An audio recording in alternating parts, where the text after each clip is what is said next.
เอาไปกินข้าวเลยเนาะบอกเอาแบบสำหรับนี้สำหนึ่งปะ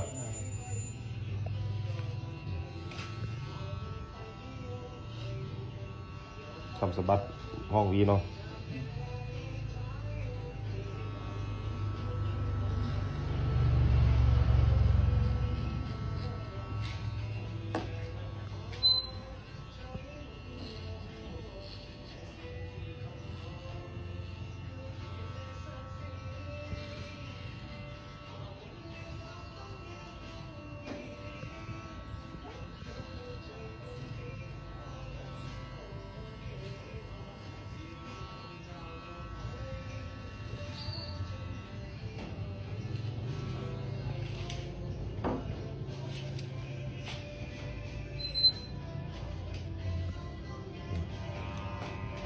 โต๊ะนู้นหมด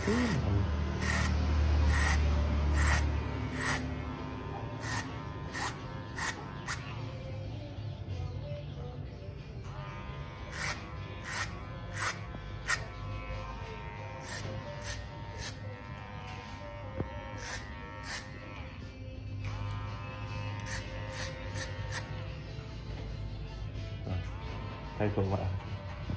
ไม่ใช่จะเปิดไว้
น่าออก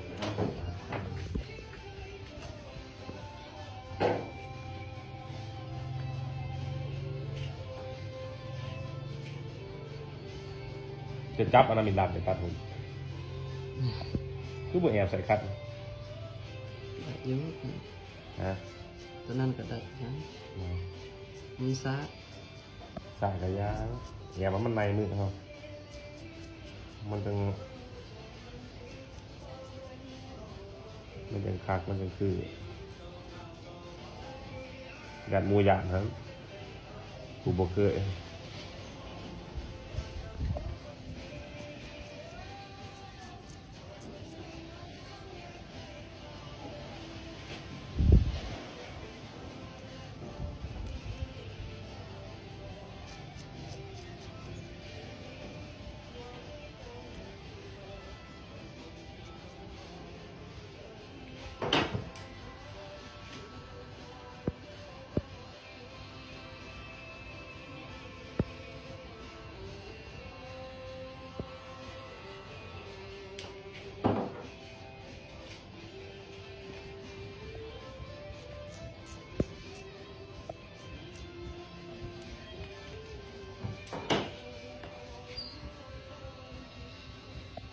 ต้องได้งานคือจะตัดคือมันสุภาพดี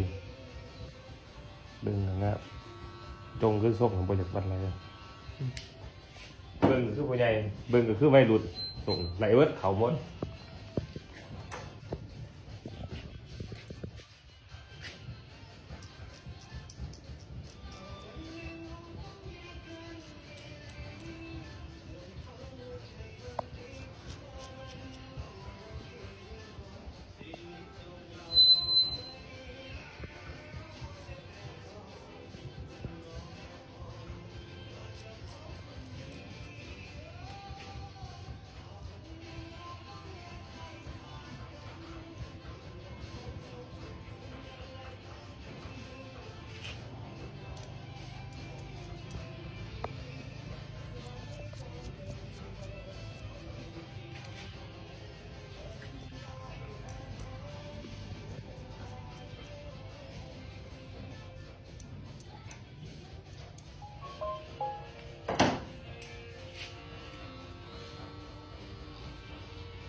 มอดมูเป็นยังดีทายของ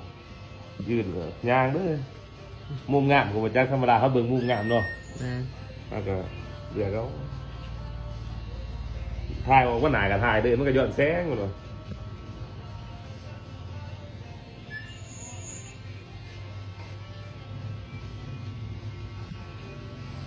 มันว่าสิตกอีกแต่ฝนเลย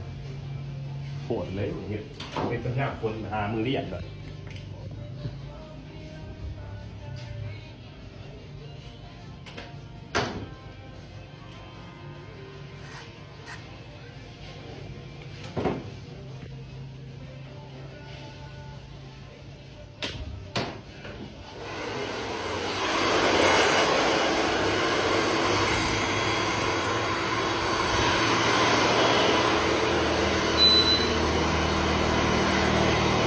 ใช่เก็บเราเปิดอะไรครับตัวมันหอนระวังเช็คก่อนเด้อเวลาเป่าผมก็ นั่นได้ เช็คหอนเช็คเย็นก่อน อ๋อ ไปเป่าหอนไปจี้แค่ข้อเขาตื่นยุบเลยแต่ว่าโตะด้วยกัน เอามือไปใส่หัวบังลบเลยว่ามันก็หูจักกับตัวหอนตัวนั้น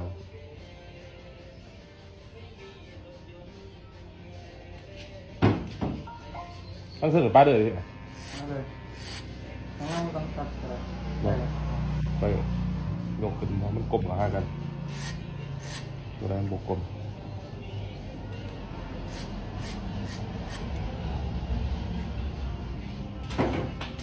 ไหนด้วยกันก่อนไหนไปจีน้อง งาน หยุด